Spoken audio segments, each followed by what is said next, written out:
सोचो, सुबह उठते ही पेट्रोल पंप पर लाइन लगी हो और बोर्ड पर लिखा हो पेट्रोल 5 रुपीज पर लीटर महंगा। लेकिन सवाल ये है, अचानक पेट्रोल और डीजल के दाम बढ़ने की बात क्यों हो रही है? क्या इसका रीजन सिर्फ क्रूड ऑयल है या इसके पीछे ग्लोबल पॉलिटिक्स, वार और इकोनॉमी का बड़ा गेम चल रहा है? आज हम सिंपल लैंग्वेज में समझेंगे पेट्रोल के प्राइसेस कैसे डिसाइड होते हैं, ओएमसी क्या होता है, क्रूड ऑयल का इंडिया पर क्या इफेक्ट पड़ता है और अगर प्राइसेस बढ़े तो इसका आम आदमी पर क्या इम्पैक्ट होगा। एंड तक बने रहें, मैं बताऊंगा पेट्रोल प्राइस का हाइडन फार्मूला। रिपोर्ट्स के अकॉर्डिंग इंडिया में पेट्रोल और डीजल के प्राइसेस 5 रुपीज पर लीटर तक बढ़ सकती है। Reason, global crude oil prices का सडनली जंप करना। कुछ टाइम पहले क्रूड ऑयल $70 पर बैरल था, अब $126 पर बैरल के आसपास पहुंच गया है और ये इंक्रीज डायरेक्टली प्रेशर डाल रहा है इंडिया की फ्यूल कंपनीज पर। सबसे पहले बेसिक समझते हैं क्रूड ऑयल के बारे में। क्रूड ऑयल एक रॉ पेट्रोलियम लिक्विड होता है जो ग्राउंड से निकाला जाता है।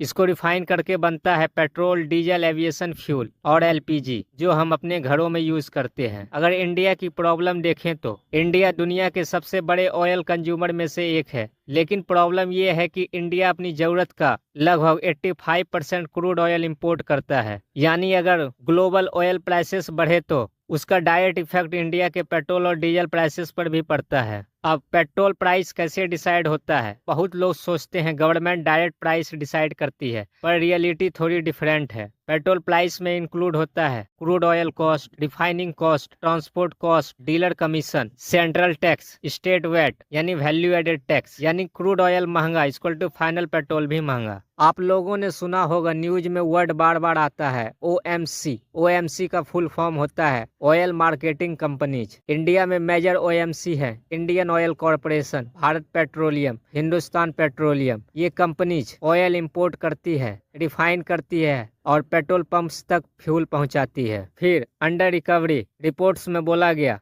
कंपनीज को 30,000 crore rupees monthly under recovery हो रहा है। अंडर रिकवरी का सिंपल मीनिंग होता है कंपनी जितने में फ्यूल बेच रही है उससे ज्यादा कॉस्ट आ रहा है। यदि इसको एग्जाम्पल से देखें तो कॉस्ट इक्वल टू 100 रुपीज और सेल इक्वल टू 95 रुपीज। यदि इसको माइनस करें तो मतलब 5 रुपीज का लॉस अंडर रिकवरी होगा। अगर ये कंटिन्यूअसली हो तो कंपनीज पर हग फाइनेंशियल प्रेशर आता है। अब बड़ा क्वेश्चन, क्रूड ऑयल इतना महंगा क्यों हुआ? इसका मेन रीजंस, पहला ग्लोबल कॉन्फ्लिक्ट्स, वार और टेंशन सप्लाई को अफेक्ट करते हैं। दूसरा supply disruption, oil transport routes disturb हो जाते हैं। तीसरा डिमांड इंक्रीज, कंट्री ज्यादा ऑयल खरीदती है क्योंकि उन्हें लगता है और महंगे होंगे। चौथा डॉलर स्ट्रेंथ, ऑयल ज्यादातर डॉलर में ट्रेड होता है और dollar strong equal to import और कॉस्टली होगा। अब इसका इंडिया पर रियल इम्पैक्ट, अगर पेट्रोल 5 रुपीज महंगा हुआ तो ट्रांसपोर्ट कॉस्ट बढ़ेगा, truck cost, delivery charges, food prices बढ़ सकती है,